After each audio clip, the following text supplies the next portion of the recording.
ఇప్పుడు మనము Sagar acupressure acupuncture magnetic therapy దగ్గర ఉన్నాము. ఇక్కడ ట్రీట్మెంట్ వితౌట్ మెడిసిన్ అవుతుంది.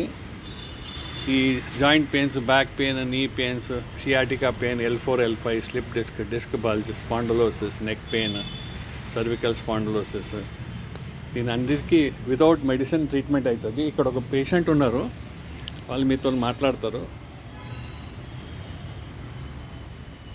హలో, నా పేరు చంద్ అండి. నేను ఎస్బీఐ హోమ్ లోన్లో చేస్తాను. నాకు 1 year నుంచి neck pain, back pain, sciatic pain ఉండేది. 1 year నుంచి ట్రీట్మెంట్ తీసుకుంటున్నాను, ట్యాబ్లెట్స్ వాడుతున్నాను, ఎన్నో బెల్ట్స్ ఇంకా ఎన్నో ఎక్సర్సైజ్ చేశాను, అయినా నాకు తగ్గలేదు. ఇక్కడ మన సాగర్ అక్యుప్రెషర్లో వచ్చి ఒక 1 month నుంచి నేను చేయించుకుంటున్నాను ట్రీట్మెంట్. ఇప్పుడు నాకు పెయిన్ కొద్దిగా తగ్గింది, ఒక 100లో ఒక 80% తగ్గింది. ఇక్కడ చాలా బాగుందండి. మీరు కూడా వచ్చి ఏదైనా పెయిన్స్ ఉంటే అక్కడ చూపించుకోకుండా ఇక్కడికి వచ్చి చూపించుకుంటే కొద్దిగా మీకు రిలాక్స్గా ఉంటుంది. ఇంకా మీ పెయిన్ కూడా తొందరగా తగ్గుతుంది.